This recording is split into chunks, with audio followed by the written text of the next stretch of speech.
Folks, another NFL week is in the books, sort of, almost.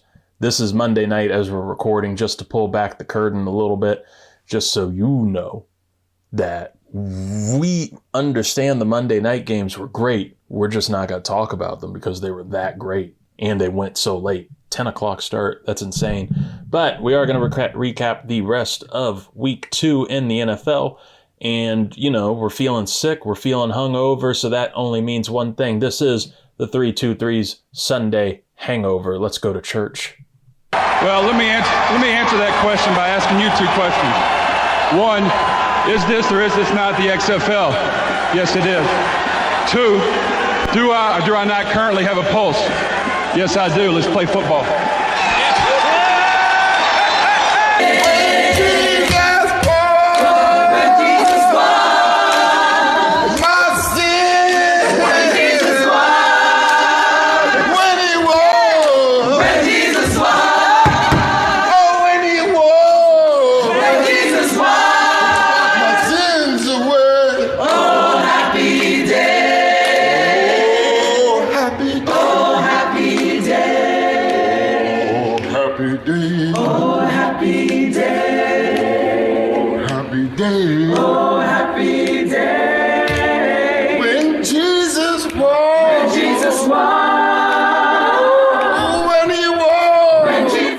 Yes, folks, this is the Sunday Hangover. I am your host of the 323, Reed Murphy, joined today by the lovely and wonderful and highly nervous and highly stressed out and super anxious producer extraordinaire, Angela Paniagua. Hello, Angela. How are you? I think you already explained it all. There you go. Yeah, we're going to harass you into that microphone. We're going to make sure that microphone's working the entire time. Sorry. Yeah.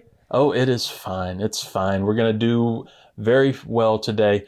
Obviously, Sunday Hangover is the loosest and most stress-free zone that we have to talk about football. We call it the Sunday Hangover because you're just so sick and hungover from football, you don't know what to do. And we had soup. And we had soup, and we're feeling like sick from that. And we're trying our best. So we're gonna recap the scores and records for week 2 in the NFL. Yeah, Chef Murphy took over, and all the drama, how we're feeling about it, even some other stuff from the weekend, and get our due diligence of content out for week 2 before we get into week 3 RVG.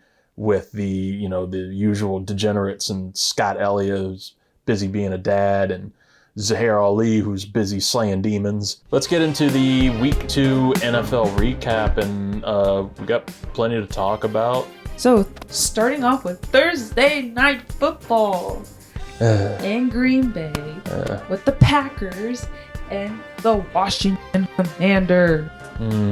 I'm sorry. Fucking Commanders. Fucking Commanders! Ah! With 27 and Washington 18. They kind of looked a little stale, not gonna lie. Just from seeing how they were playing last year to that, and we saw them in person the week before. Just a couple days before that, and they looked great, and the defense looked great too. But I don't know what happened that day. Yeah, it was rough. They obviously, it's something that we talked about in the preseason, and expectations for these teams and expectations for the Commanders versus the Packers. I obviously, diehard for Washington here, but I've got Green Bay as a major playoff contender, and what I wanted to see is if one, can Washington beat up on the teams that they should beat? Week 1, Giants. And can they at least hold their own with teams that are supposed to be in that contender status? And not entirely encouraged yet. After that performance against Green Bay, there was nothing but pressure from Micah Parsons, your guy. I know. Nothing but pressure. He was unleashed the entire game. Jayden Daniels, Terry McLaurin still have no connection going yet, probably stemming from that hold-in by Terry. These are all things that you're going to see get cleaned up, hopefully, and things that will get fixed, right? So maybe they'll have another matchup in January. But for right now, little concerned about the legitimacy of this team. They're not looking like a full Super Bowl contender, like, most fans would hope. But a lot of coaches always say, you want to make mistakes in September, so you're looking right in December. That's all that really fully matters. And now you have a little bit of concern going into week 3 with Jayden Daniels taking, some good hits in that last game. Now, latest reports from, those different reporters like Adam Schefter, John Keim, that Jayden had to have an MRI done on his knee. There is a little concern over that, and there's a high possibility that he misses week 3 against the Las Vegas Raiders, where we could see a Marcus Mariota start. Still should be contending, though, and that's going to be a theme here from these week 2 games. So how do you feel if Jayden doesn't play against the Raiders? He is young, and he's young. He's your franchise guy. If there's a little concern for injury, it's probably best to just sit him in those moments and, hope to keep him alive and healthy and well going forward. So I'm fine if he sits against the Raiders. I believe in Mariota to be able to do it. Updated records: Packers are 2-0, Commanders 1-1. Okay. 1-1. Packers are legit. So for Sunday, we had a whopping 9 games at 1 o'clock. For fantasy people, that was a nightmare. Oh, Too many God. people starting at once. It was so stressful. You had to keep up with so many scores and so many games. But we had the Buffalo Bills and the Jets. Bills winning 30, Jets at 10. Jesus. The Bills Jets. Justin Fields, fake? No, Justin Fields fake. Yeah, Justin Fields very fake. I can give you the stat of the day here and the stat of the week. Justin Fields was 6th in passing yards. 6th. He was 6th in passing yards in his own division, in the AFC East. There's 4 teams in that. There's 4 teams.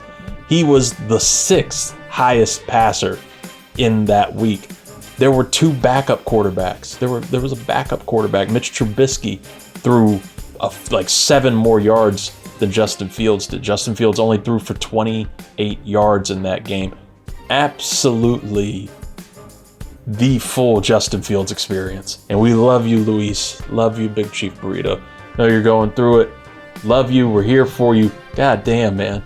Like that was the experience. You almost beat the Steelers week 1. And that was both high scoring teams. The high scores from week 1 to 10. Could not tell this week against the Bills. The Bills are scary. Bills are scary. That was a fun one. Josh Allen, scary. My guy. James Cook, Scary. I don't know who else made a touchdown, but I can't remember. Yeah. Oh wait, it's right here. Yeah, they're killing it. What else did we have this week? We had Lions, the Detroit Lions. No, the Bears were at the Detroit Lions. There we go.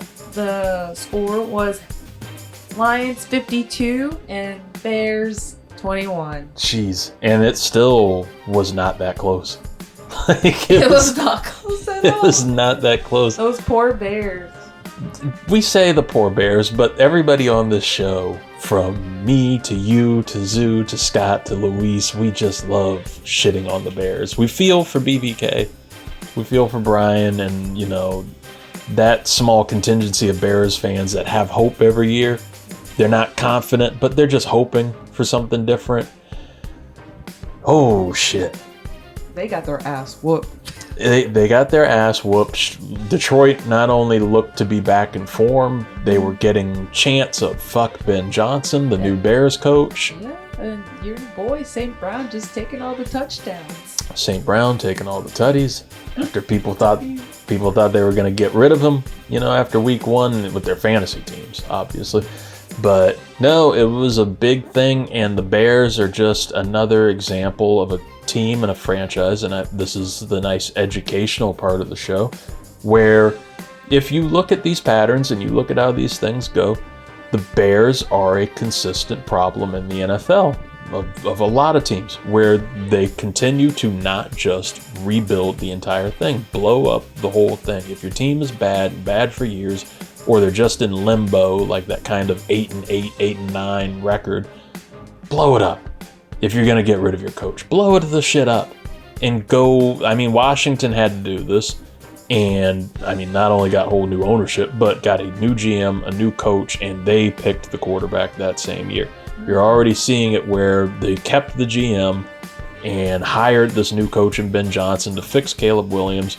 But these rookie quarterbacks, you bring them in to be your savior, and then you fire their coach, and it breaks their confidence, and it's a whole new thing they have to do. And so then the new coach comes in, and that coach struggles, and then the GM gets fired for bringing them in, and then the new GM wants a new coach, and the new coach wants a new quarterback, and it's an endless cycle of shit and misery. And that's where the Bears are. Sounds like a lot of this and that. That's it. It's just a whole lot of this and that in Chicago. All right, next up we have the Cleveland Browns at Baltimore. The score was Browns 17 to Ravens 41. Yeah. So the Ravens won 41-17. Another team that had a slow start in the beginning, because we were watching the majority of these games. And they had a very slow start, especially Derrick Henry not really touching the ball at all. That's a weird one too, because that is a game that we had on, and we're flipping back and forth. And I had no idea Baltimore beat the hell out of them that way. No, but it was because I have Lamar Jackson as my quarterback. All I kept seeing was touchdown, touchdown, touchdown. I was like, okay, well, maybe the game changed the second half. Yeah, that always helps. 2.5 fantasy points from Derrick Henry if you're a fantasy person. That was a wild. Cleveland's got a good defense, and they can take your run game away. Baltimore said, bet. Okay, we got Lamar Jackson. But that was a lovely picture of Joe Flacco and Lamar Jackson hugging at the end of the game. It was nice. It was nice. It was. Ravens are now 1-1. The Browns are now 0-2. Of course they are. Another franchise. Poor Browns. Sorry if you were a Browns fan. Again, the same thing. It's that same cycle. You can look at it with all these bad teams. They all follow the same pattern. Yep. We'll get there. We're almost there. Kind of. I have a couple more teams to talk about before we get to them. But we have Jacksonville Jaguars and the Cincinnati Bengals, with Jaguars at 20.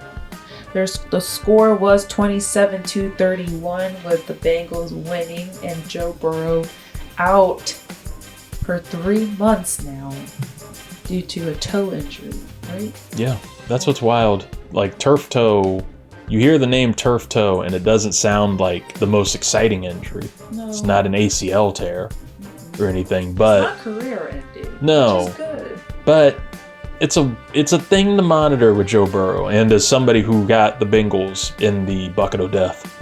Oh no! I'm definitely monitoring this. It was very good that they pulled out the win there. The Bengals are 2-0 and the Jaguars are 1-1. Is my memory right? Yes, Bengals are 2-0, Jaguars 1-1. So very good for the Bengals to pull out that win. Very Jacksonville of the Jaguars to fuck that up and lose. Like that was a win that they could have pulled out there. They could have with Joe Burrow not playing. Yeah, and Jake Browning's a good backup quarterback. That's who will be taking the spot there in Cincinnati. I don't see them trying to trade for Kirk Cousins or anything. Jake Browning, they've had to go through it, which is my concern in Cincinnati. Burrow's been in the league for 7 years now, and it seems, I think, five years now out of the 7. Does he have some type of season-ending or, extremely debilitating injury that takes him out? And obviously, he is one of the best quarterbacks in the NFL. He is an MVP candidate whenever he's healthy, but that is the biggest problem, and that is the biggest ability is availability in the NFL. So you got to wonder how long Cincinnati can manage this situation with him and, consistently losing him. And we'll see if they can get to 8-8 or so by the time he gets back and try to make a playoff run. Or if I'm finally correct and Zach Taylor gets fired. Now, moving on, we have the Los Angeles Rams versus Tennessee Titans. Oof. The score was 33-19. Winning that game was the LA Rams. I didn't really watch that game, but It's one of those games. Titans are involved. Don't really particularly care. But Cam Ward had a really great touchdown. So good for the rookie. Happy for him. Things are getting together with that team, and the Rams continue to defy age odds. So good for them. Yes, they are now 2-0, and Titans are 0-2. Cool. And we have the New England Patriots at Miami Dolphins. Now, we were watching the end of this game. It was spicy. It did get spicy. A little bit towards the middle-ish, end-ish, second half, I think. Yeah. It's one of those games we said with week 1 that the Dolphins, it was a must-win wildly in week 1 against the Colts. You rarely ever have a must-win game in week 1. Week 2, you needed to show something. And it's one of those classic Tua and Mike McDaniel performances where, they're impressive, they're doing good stuff. And when it comes down to crunch time, Tua throws a god-awful interception. And Mike Vrabel gets his first win as Patriots head coach. Classic. Yeah, so Dolphins are 0-2 and Patriots are 1-1. Yes, Dolphins are 0-2, Patriots are 1-1. The score was 33-27. Yeah. They were going to come back, but I don't remember what happened that last play. And they just didn't happen. It's not too much of a spoiler warning, but the Dolphins are playing the Bills on Thursday Night Football. Oh, well. Can just about bet Dolphins are going to start the season 0-3. Bad start. So that's not a playoff contender team. No. Well, next game to talk about. New York Giants and the Dallas Cowboys. Going into overtime, 37-37. Aubrey kicks the field goal. They go into overtime. They have 10 minutes. Now, I did not know that they changed the rules. I didn't either. So it was news to us because as a Cowboys fan, it was very stressful. And don't come for me. Do not come for me. I was born into being a Cowboys fan. Is it too late to switch now after that Micah Parsons trade? Micah, if you're watching this, which I know you won't, but please come back. He is watching this. Whoa. He is very much watching this. Micah, please. I literally cried. I cried when I saw the trade. And I saw it first before he did. It's true. Which is not really unlikely, but going into overtime, Aubrey just kicks the field goal and wins the game for the Cowboys. Which I can't believe we almost lost to the New York Giants. Wild game. Probably the game of the week, weirdly. But you say it like in mourning, but the Cowboys got to win, and that's the most important thing, right? Is getting the W. I don't care. It's barely against the Giants, and it was weird. Apologies to Russell Wilson. I didn't know you still had that in you, buddy. But me either. I think he was feeling the deep, hot breaths of Jackson Dart on the back of his neck. Honestly, I thought Russell Wilson was washed. I think everybody did. Just watching him in person at the Commanders game, I'm like, oh yeah, this dude's washed. Yeah, I think everybody did. 450 yards and all those touchdowns. It's insane to see come from him. But Dallas, look, you can't keep Dak and CD down, and George Pickens. Pickens is going to be a serious threat. Pickens barely caught the ball. Should he get away from those interference calls, that's a very good sign. That's a very good sign of that tandem, and that's what people were looking for. And Javonte Williams, a running back, looked really good. Looked very solid. So that's nice to have. It is very nice to see a running back come back after not really having a running game for the past couple years. Yes, but by God, on the defensive side, We need help. You all got to get Kairi Lam. We need help on defense. Get Deron Bland back on the field because Malik Neighbors was eating him alive. You guys are getting help, though. That is nice. I guess the defense was going so poorly there in the first half that Jerry Jones signed veteran star free agent defensive end Jadeveon Clowney at halftime. Made that signing at halftime. So Clowney will, become bringing his talents to Dallas. Well, instead of signing somebody else on defense, why did you get rid of Micah Parsons in the first place? Look, that's the idea. You could either have Micah Parsons or you could have the mystery. No. You could have. I don't care. You could have. I don't care. You I could don't have, want to hear it. You could have Micah No. You can have Micah Parsons or the mystery box, and in that mystery box, you could have Micah Parsons. Okay, well that's why your offense couldn't stand against Micah Parsons. Whoa! Who's lashing out here? Me, I'm upset. Who's lashing out here? Upset. We only let the Giants score 6.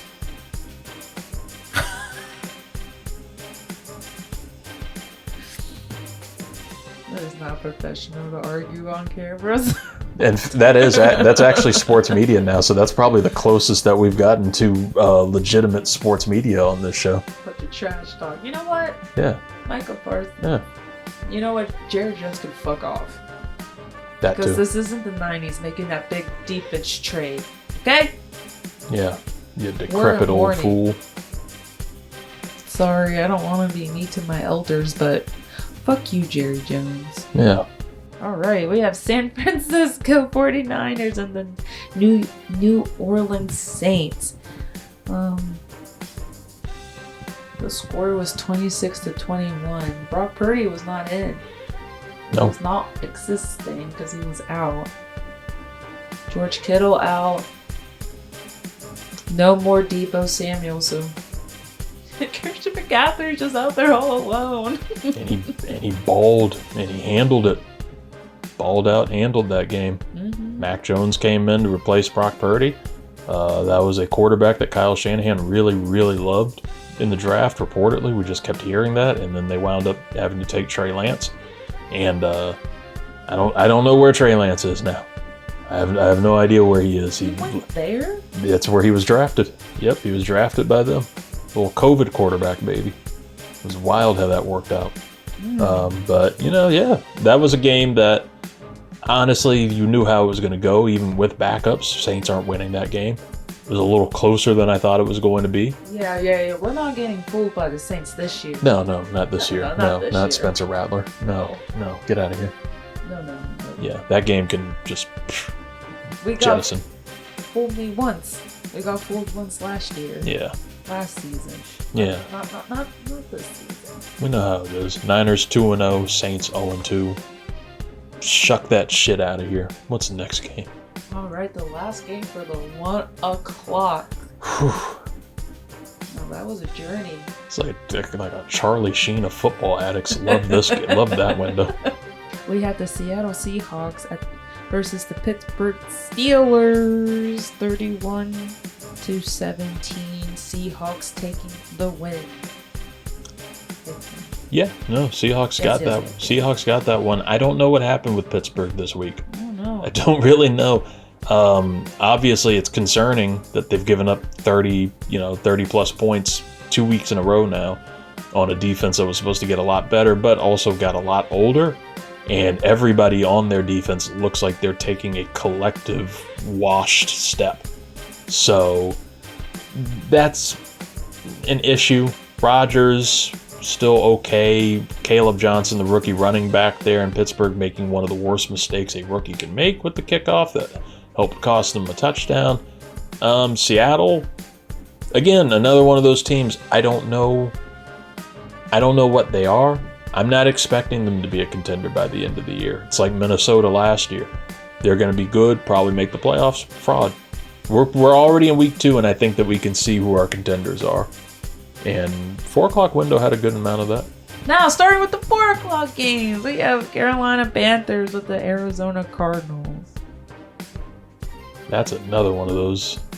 Oh, yes. That was another one of those chuck that game into space. Yeah, the score was 22-27. 22-27. Taking the win, Arizona Cardinals. Cardinals 2-0 now? Yes. No. Wait. 1-1. Sorry. 1-1. Did ChatGPT fool us?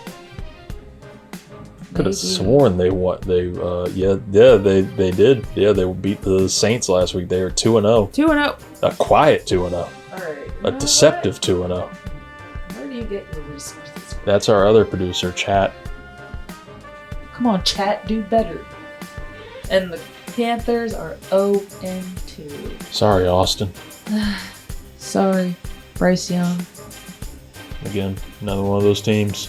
Just you don't want to keep falling in that ugly cycle. Another 4 o'clock game. The Denver Broncos and the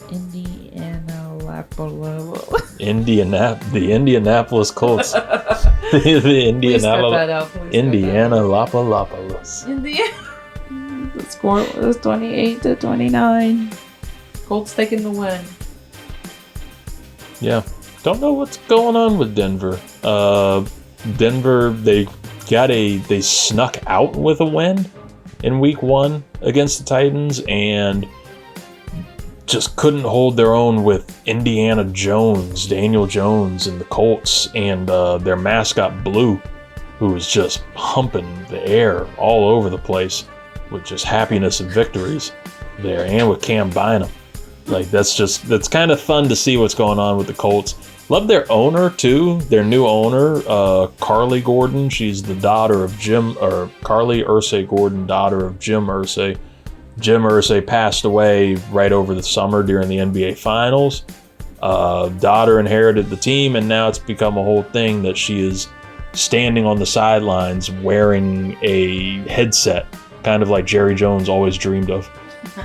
And she's out there wearing the headset, and people were like, is that necessary? Is that overbearing? And she explained it, saying she's not doing it to get in their business. She just wants to know what the coaches are calling, and when something bad happens, whose fault was this? Was this the coach's fault? Was this the player's fault? Was it a miscommunication?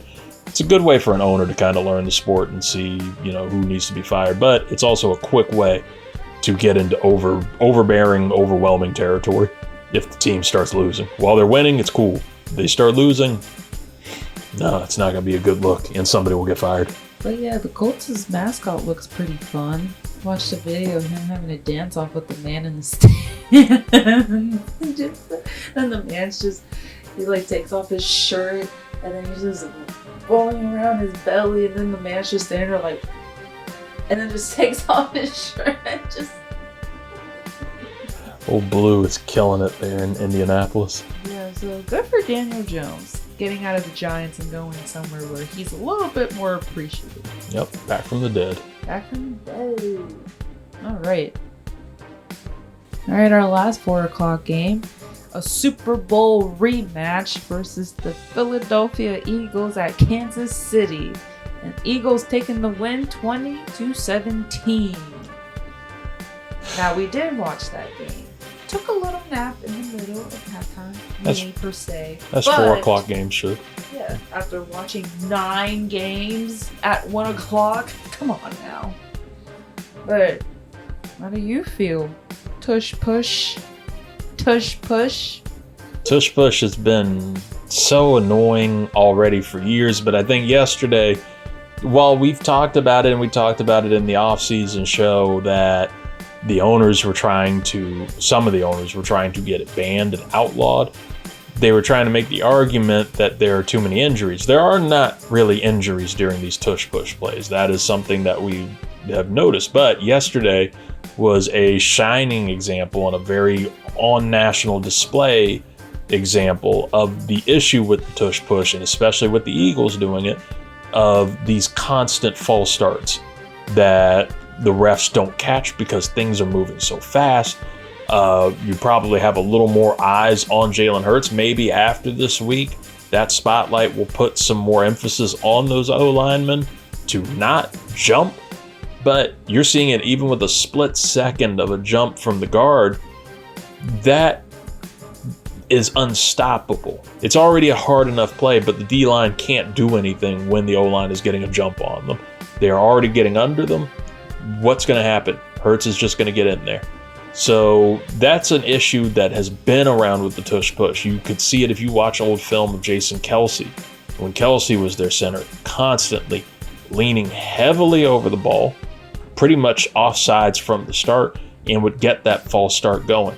I mean, but God forbid another team could try to do that and their centers over the ball. Like, I felt like that would have been called, right? No? I mean, it is something that you saw with Baltimore in week 1 last year in the game against the Chiefs in the season opener game where, it's called. Left tackle Ronnie Stanley just call, false start, offsides, because he was just slightly over that line. Something that was not called, and not to sound like a bitter Commanders fan, but that was not something called on Jason Kelce. I mean, Joe says, we're not Kansas City fans either. No, nobody is. Well, some people are, but there's words for that. But yeah, no, it's weird to see the Chiefs be on that side of the getting hosed. Honestly, it's kind of great seeing it. A little relieving, a little refreshing. A little nice seeing that now it's an even playing field. Kind of, sort of. Yeah. But Eagles are 2-0, Chiefs 0-2, which is crazy. How do you feel about the Chiefs being 0-2? Yeah, that's nice. That's pretty great.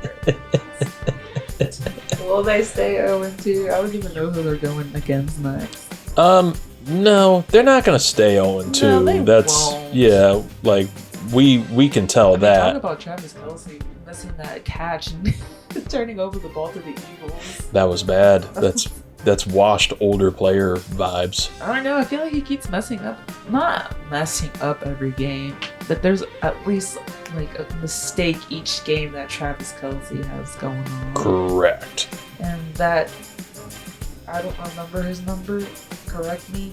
89? 80s for Kelce?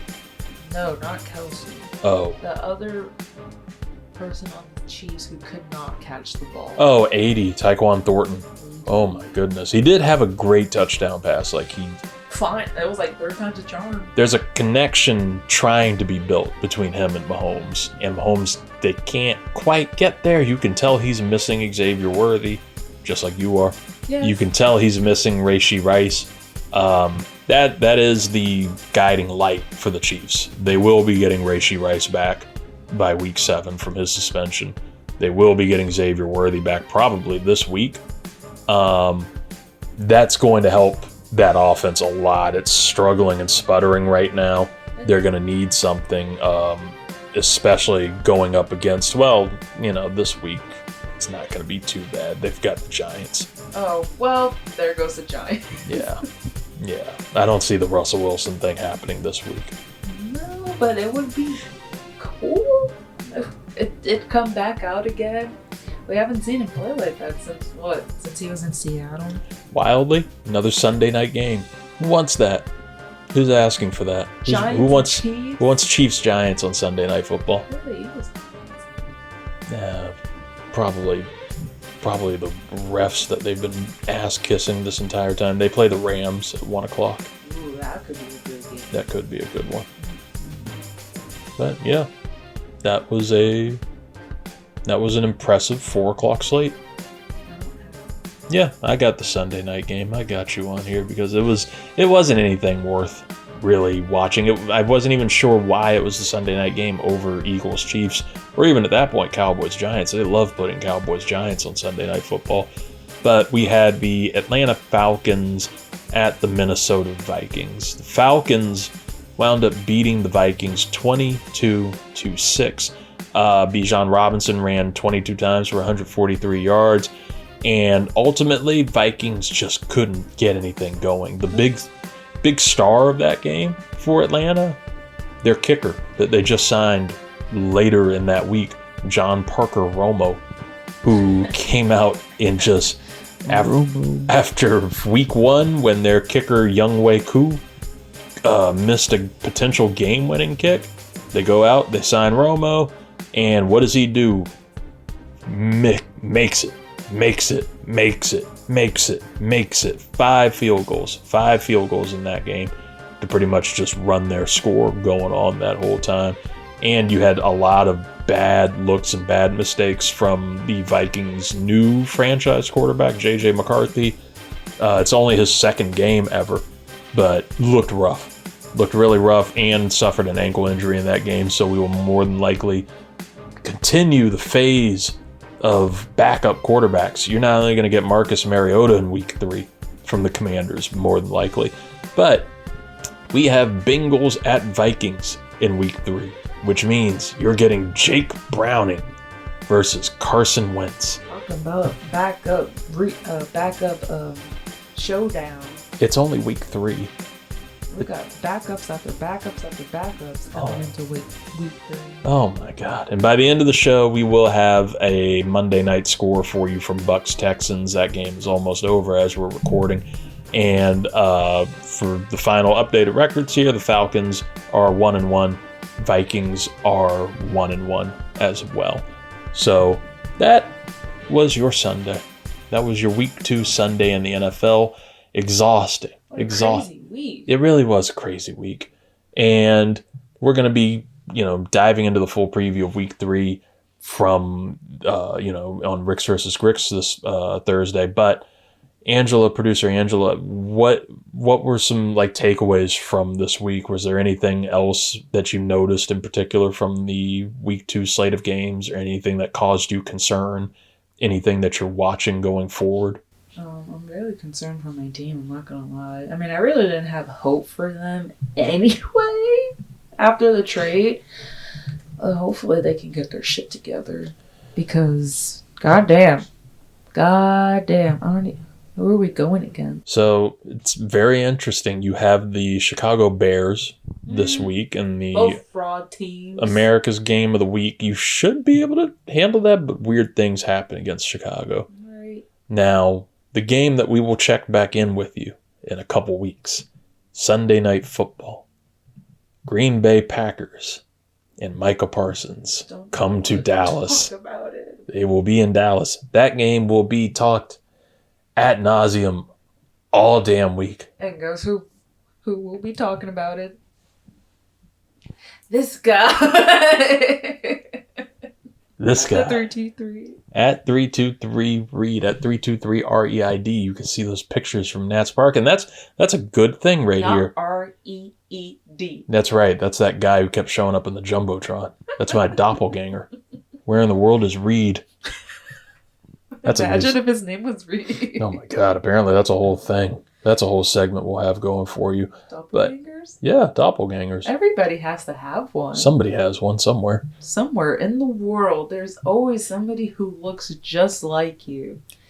It's crazy. It's insane. But you know what is also insane? The way that we will finish the Sunday Hangover every week, which is our top 5 observations, our top 5 weekend notes. Anything that caught your eye through the weekend. Doesn't have to necessarily be with football. It can be with anything. And there was a lot going on this weekend, a lot going on in life this past weekend. So we're going to kick off that imaging and do our top 5. 5, 4, 3, 2, 1. This is the 323's Top 5. Oh shit, here we go again. I know. Boom, boom, boom, boom, boom, boom. Sorry. Boom, boom, where is it? Boom, boom, boom, there it is. What? It took a minute to get there, but yes, these are the top 5 notes from the from the weekend, from our weekend on this Sunday Hangover. And Angela, there was a lot going on this weekend. I'll kick us off here at number 5, which was, and I had some anger, and Scott's not here. He's not here to do his College Shame Day update. We'll get some more on that in a little bit. But number 5 here is just about Clemson football. Yes, Clemson University. And I say this with plenty of respect and love and feeling in my heart. All right, you're a liar. Is that Clemson can fuck off for eternity. Yep, there it is. I don't want to hear any more hype about them. I was tricked already into picking them as my team. I wanted to pick Texas for this year to win the national championship, and they're frauds too. So I don't want to hear about more of them. I don't want to hear about Cade Klubnik's stupid-looking ass. Get out of here, Clemson. And your racist background and Dabo Swinney running down a hill like his knees hurt. Get out of here, Clemson. Get out. Oh my God. Don't want to hear about you losing to whoever that was. Just did look sorry the entire game. Oh my God, we have real hatred in the room, ladies and gentlemen. Always hated those racist bastards. Ugh. Clemson. Sorry as hell. Speaking of college football. Oh, number 4. What do you got? Number 4, which I don't know, it might be my number 1. But since we're on the topic of college football, can we give a round of applause to the Oregon State mascot reading Fort Wayne while they're beating whoever they were going against? I don't watch college football, but I did see that. A round of applause. Let's give it to him. Yes, reading Fort Wayne, reading chapter 30, I think. I don't even think it was on a chapter, but I see you, my man. Respect.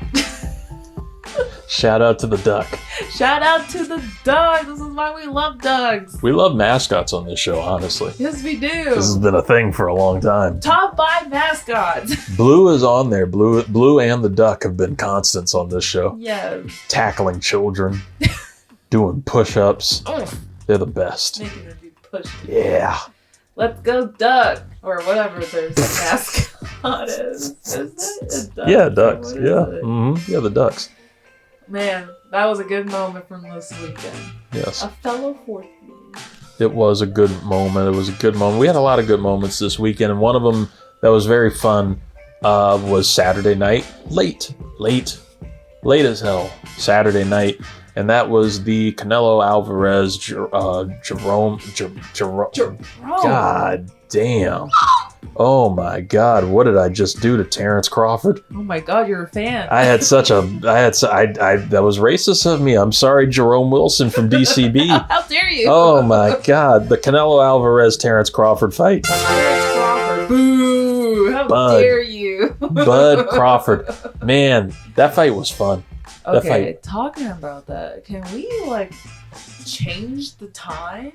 Because starting at almost 1 o'clock was ridiculous. I was tired. Sleepy. I'll give Netflix the credit here. No buffering. It was very smooth the whole time. But gives me hope for the Commanders and Cowboys games coming. They're playing on Netflix. Yeah. Mm-hmm. But bro, do better than 1 a.m. Can we do 7 a.m. on Western time? Come on. Yeah, it's just at least a little bit earlier for us East Coast people over here. It wasn't even that many prelim fights. It was just 3 prelim fights, but they were just going forever. So, oh my gosh. Those musical performances. And shout out to the culture. Shout out to Crawford trolling by having a mariachi band do his walkout. That was pretty. You're thinking it's Canelo the entire time. Of course. But damn, they took forever. Yes. And so was I. We were both biased, especially for the culture. For the cultures. For the cultures, we were rooting for Canelo. But goddamn, that Crawford, he knows how to fight. He knows how to throw a punch. And God forbid you throw a punch at him, he comes back swinging 2-3 more times. This was a fight that was kind of wild to see. It was kind of wild to think about. It was kind of wild to see that it was ever happening. But that's part of the respect and the classiness of Canelo Alvarez, who has never, unlike some fighters like Floyd Mayweather, never shied away from fighting the best at a time. And taking on Crawford, he's getting close to the end. He's 37. Canelo's 35. Always have respected Crawford. One of the greatest skilled boxers, potentially the greatest skilled boxer in the history of the game. But Canelo's just been so strong, so overwhelming, such a high fight IQ, same as Crawford, high fight IQ. But it just seemed like a reasonable favorite to have Canelo there. Crawford, you like it was just an outmatched thing, just a respectful ass kicking the entire night. I probably scored 9 rounds to Crawford, 3 for Canelo, maybe at that point. And it was just like Angela said, Canelo got a fight, Canelo got a punch in there, Crawford's coming back with 2 jabs, maybe 3. You get him against the ropes, he won't let you, he boxes you out of it. Even, it was respect for each other's game, but Crawford wanting to secure a legacy here towards the end because people have said he's never fought one of the great ones. He got one this time, and damn did he show out. And it's really genuinely awesome. And not only, like we said, the bias here. We had our biases. And just peeking even further behind the curtain here. There's no Wilder win. When, boxing and fight game, they love race wars, especially black versus Hispanic fighters. They love that. There's no weirder, wilder feeling than watching that fight and seeing Crawford win in a Hispanic household. It was crazy.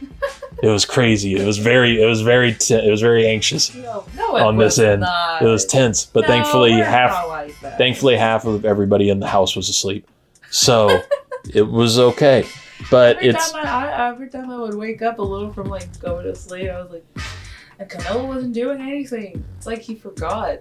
I will Some moments. I will say it for this, that the awesome thing with that fight, and it's with any sports moment, is watching an athlete, or watching an athlete, a character in sports, anybody have a legacy defining moment, and you know it as you're watching it.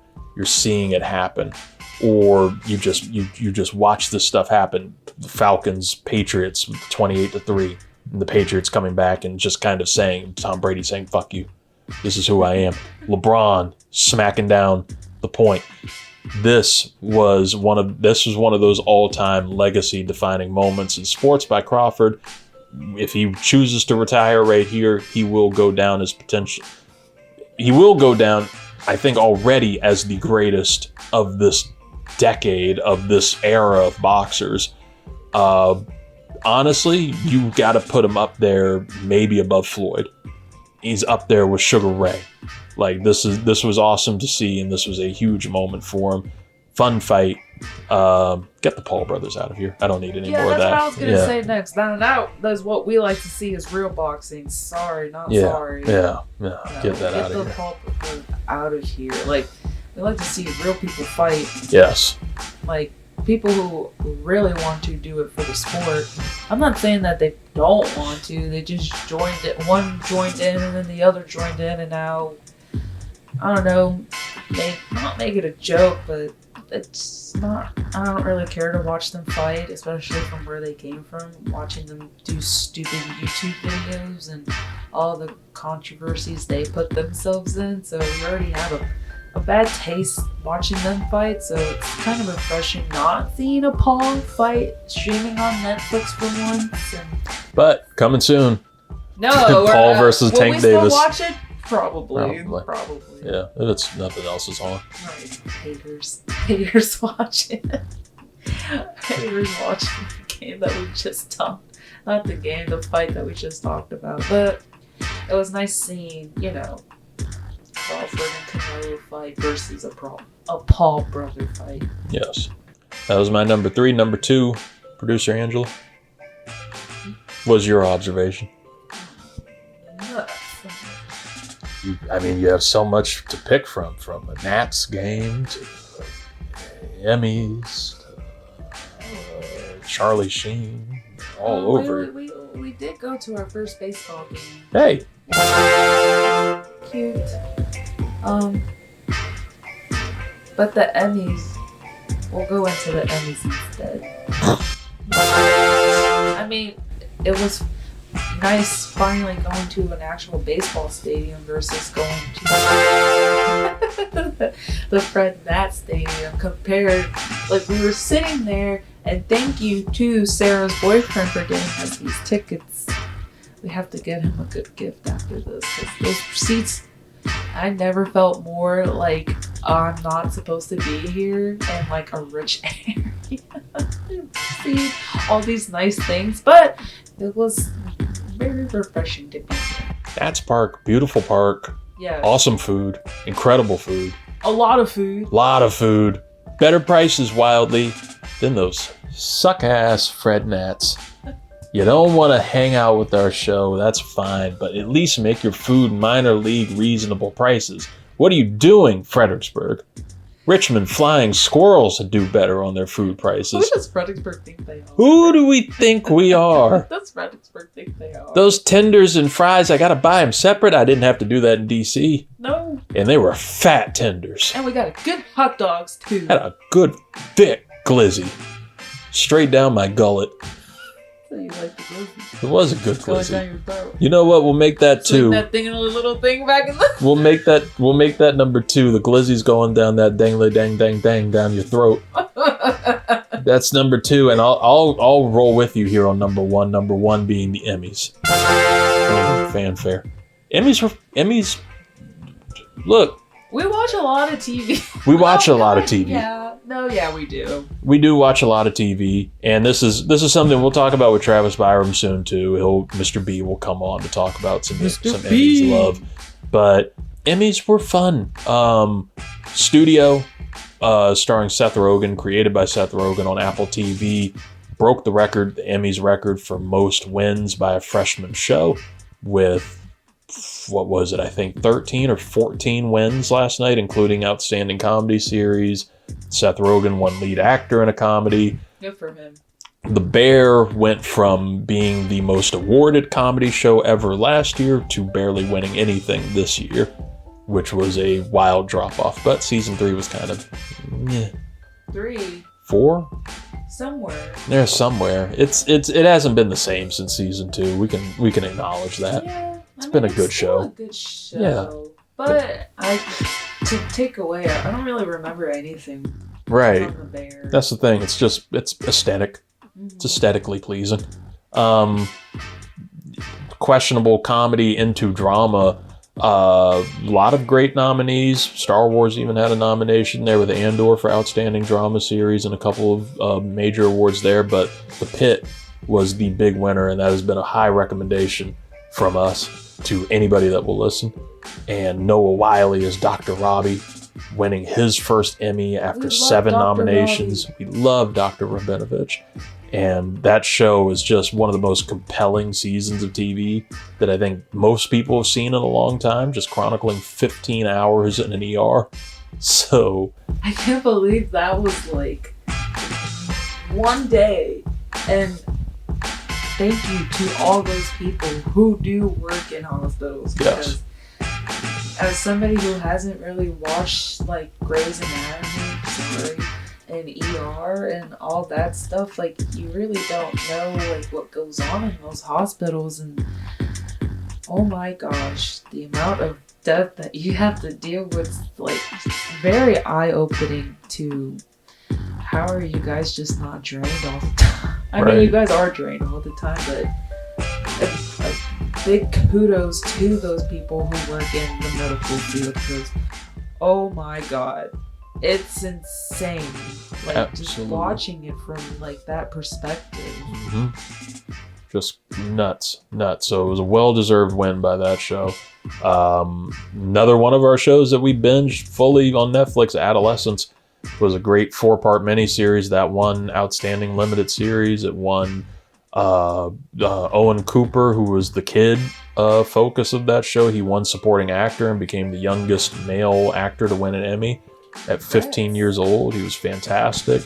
And the lead actor and creator, Stephen Graham, he won, beat Colin Farrell for The Penguin, which was dicey, but like I've said, Stephen Graham, go watch Adolescence. It's a tough, powerful show, but final scene made me cry with him. Made me actually tear up. Yeah, made me tear up. And you, producer Angela knows, I don't tear up easy, but Stephen Graham got me on that. Stone wall over there. He fantastic work, and that doesn't take anything away from Colin Farrell, who was completely unrecognizable for many hours as the Penguin on there. But at least it won something. Kristen Milioti, who was insanely good as Sophia Falcone on that show, won lead actress.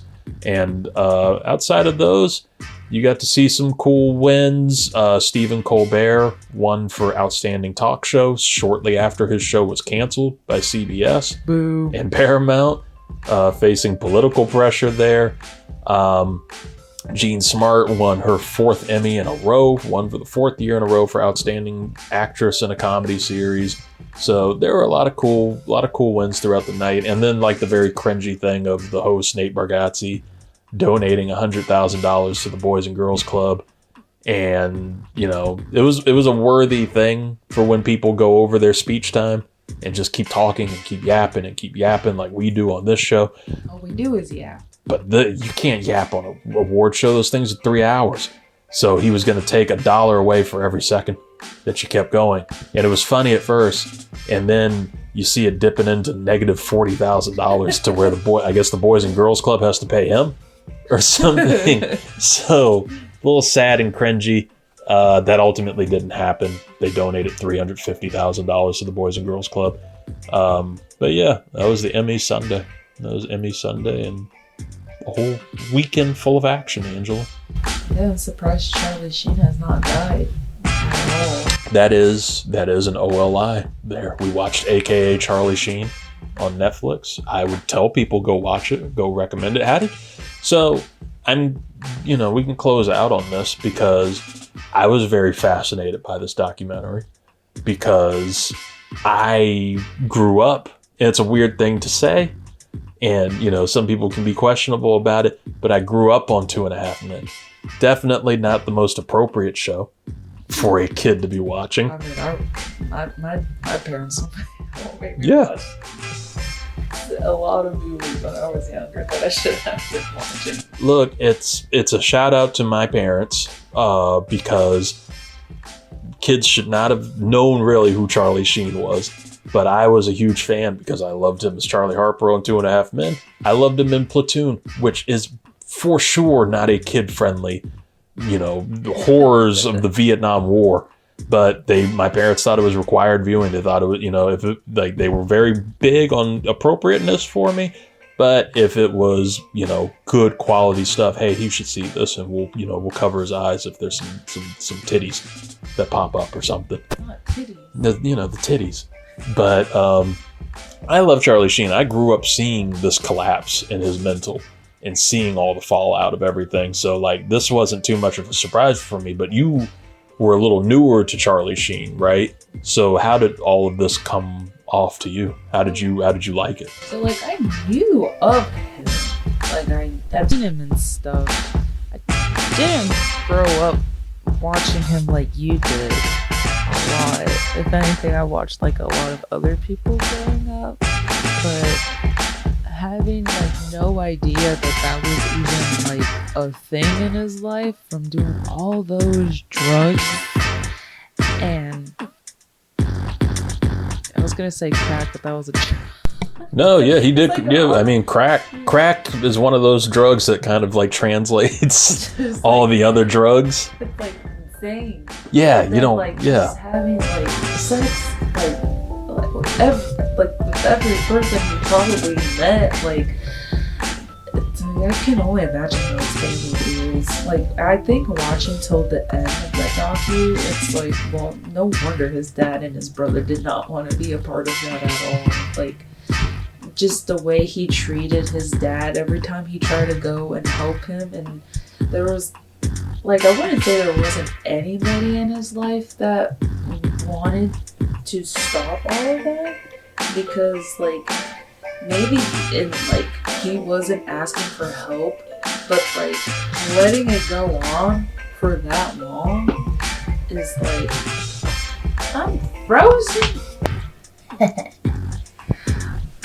Just basically seeing how there was really nobody in his life that was hey, you need to stop. Because I felt what it seemed like watching it was is anybody gonna tell him this is not a good idea, you need to stop this? If anything, they just kept watching it happen and waiting for him to die, or was expecting him to die. Right. I'm just if you really do care about this person a lot, why Why didn't you try to make it happen sooner rather than just letting it go, keep watching him, making him untouchable, making him do all these stupid decisions, making it just worse and worse and worse, and eventually watch the train fall happen, or just keep watching the train fall happen until it eventually crashes instead of like helping him further in his life and basically being like, yeah, no, you need to stop. So I understand his dad and brother not wanting to, because especially his dad like really, really wanted to help him. He was just a dick, an asshole to him. Yeah. But I'm glad he's doing better now. And that's all you really want for these people, is to be better and to get better, to put their life back on track and realize what the real goal is. And ultimately doing drugs and having sex like 24/7 is just not the way to go, especially for an athlete. That's right. Well, I can't think of a better way to end the Sunday hangover than to have you actually standing and delivering a sermon. Honestly, my legs are really hurting. So I'm glad I stood up. Yeah, it works. Hey, producer Angela, thank you for being here. Thank you for filling in. We love having you as always. You're welcome. And of course, folks, you can follow the show on the 323 Network on YouTube. Follow us at 323read, at 323REID on all social media, including TikTok. We do some of our best work there. Yeah, go check us out on all those things. And again, be ready for Ricks versus Gricks on Friday. We will have our picks for week 3 in the NFL. And like I said, we would have an update going into the end of the show. Monday Night Football, one of the games, Tampa Bay Buccaneers beating the Houston Texans 20-19. Bucks finished 2-0. Texans are 0-2, so that's concerning. And the other game just started. Yes, and for whatever reason, a game starting at 10 p.m. on the East Coast. Again! Hey, why do you hate us? Why do you hate us? Sports. You hate the East Coast. What are you doing? People got work tomorrow. Oh my God. Angela, while you're standing up, do you want to close out the show by doing the Colts mascot dance? Yeah, there we go. Perfect. Bye. Bye, folks. Stay safe. We'll talk to you later. Peace out.